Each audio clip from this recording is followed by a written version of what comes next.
Hey guys, what's up? This is Tony from Tony's Guitar Hangout. Today with my beautiful S61 from my very special guitar that I lately did a video about. I was reviewing that guitar, if it's good or not, and pointed out what makes this guitar stand out and what are disadvantages on this instrument. Little hint, there is none. What I'm going to do today is I played to a backing track from my band Bouncing Betty.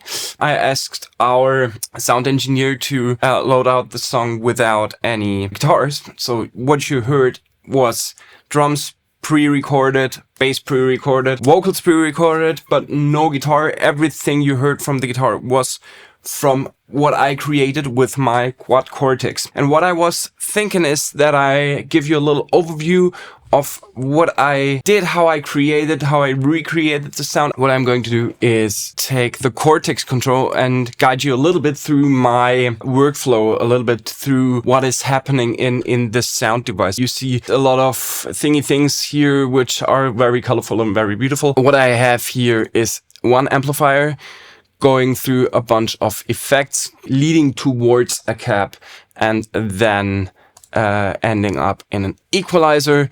And this is my main sound for playing live. It's not the studio sound. I do EQ a little different studio-wise than I do EQ on live. My main target is to give the mixer a signal that he doesn't have to play a lot of with. So what he gets into the mixing desk is what he gives out to the speakers. You should treat your digital device like you would treat your real setup, okay? So what I have here is the Bogner Shiva Vishnu 20th Clean, and I love to gain stage. And what I do here is that I take the clean channel of the Bogner Vishnu, which is a Marshall-y, plexi-ish type of amp, but a little more grown up, and I banged a guitar overdrive, a green 808, which is, what's the name? A Tube Screamer 808, a Myth drive with, which is a Klon, sound like this.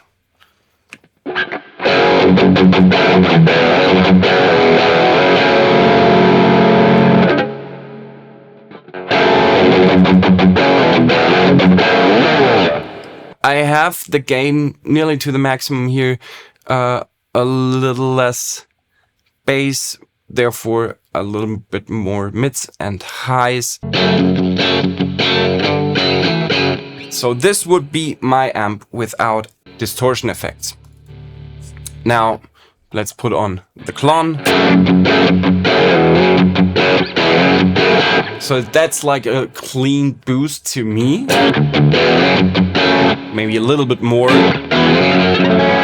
But if I play not too harsh, but very smooth, you always still have the presence and these clean vibes that you only get from a slightly overdriven amp. And then I put on the Tube Screamer. And you might think, that's not enough gain, but in a mix, gain always disappears a little. And if you are too gainy in a mix, if you're a metal band, that's okay. But if you do rock sounds, try to work with more mids instead of gain, because that will bring your sound really forward and make you stand out in the mix and makes you hearable as a guitarist. Then what I have behind that is a reverb, a hall reverb.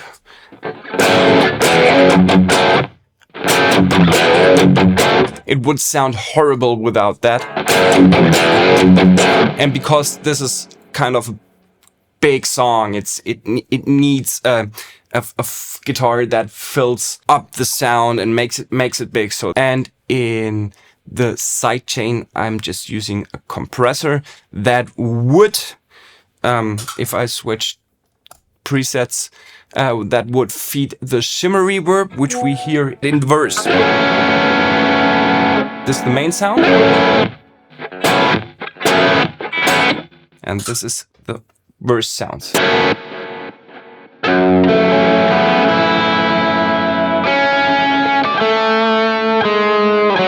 And what you hear in behind or in the background is an octaver, which I add up to the signal, which makes the sound a little bit more thick and glued together.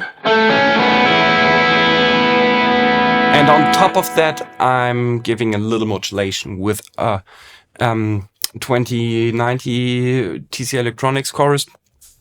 And then we're guiding to the previous row. And what I do is that I give one side of the signal out to the output 1 and 2, because that's what's going to the front of house, to the mixing desk, and what's coming back to my in-ear. And on the other side, to fill the stage a little bit more with noise, because if I want to do feedbacks on stage only with in-ears, that won't work. But in a rock band, you have to be able to make some feedback. So what the other side is going to is to a cap loader that's going to a cap, where I'm giving myself back a little bit more signal so that I can go towards the cabinet and can create a little bit of feedback. And also it looks much cooler if you stand on stage with a cabinet. Even if it's just a small one, we don't need it as a hearable device. We just need it to fill a little bit the air with sound. What I did in the bridge is I jumped over here and switched out the myth drive to have just a clean signal and put off the polyoctaver. And that's basically it. What I have an eye on always is, or my cap, I'm using a California rectifier. I assume that's Mesa Boogie V30 box. You can definitely play around with the positions of the mics. That is a good start to make it sound less digital. And then I work with an EQ, and to define a little bit better which frequencies have to be boosted and which has to be cut out, I have a EQ at the end, which gives a low cut at about 8000 K, a slight shelf cut at 2750, as well as on 1000 hertz, and then a low cut, a high cut on high cut, low cut. I think it's low cut on about 60 hertz. Let's compare with and without the EQ. Go back to the main signal.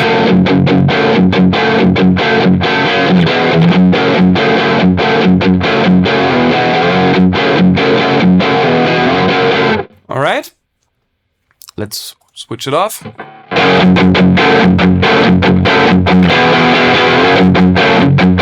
It's just a little bit out of place, a little bit too harsh, a little bit too...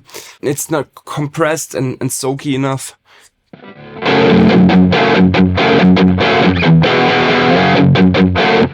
The sound is much more focused and in the middle and sits there where I want it to be. To make sure to have a sound that sits where it needs to sit.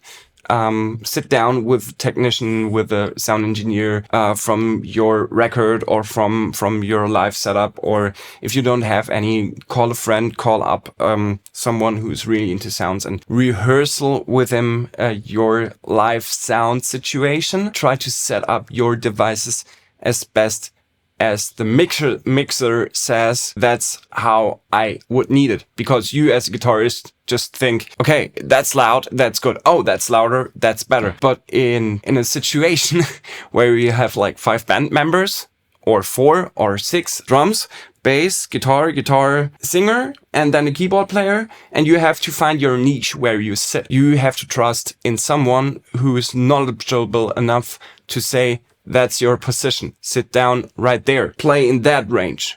So that would be an advice from me, what you can do to make sure that your band, you as a band, sound as good as you can. So we have 3 different sounds. One distorted. Then one distorted with... Oh, put that on again. Then one distorted with... ambient.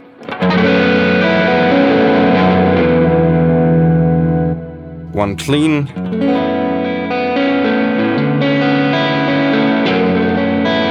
I'm not yet finished with all the sounds, and I'm happy, but I think I can twist here and there a little bit more. When I'm ready, I'm gonna link the ready file, the file that is made ready, in the link description.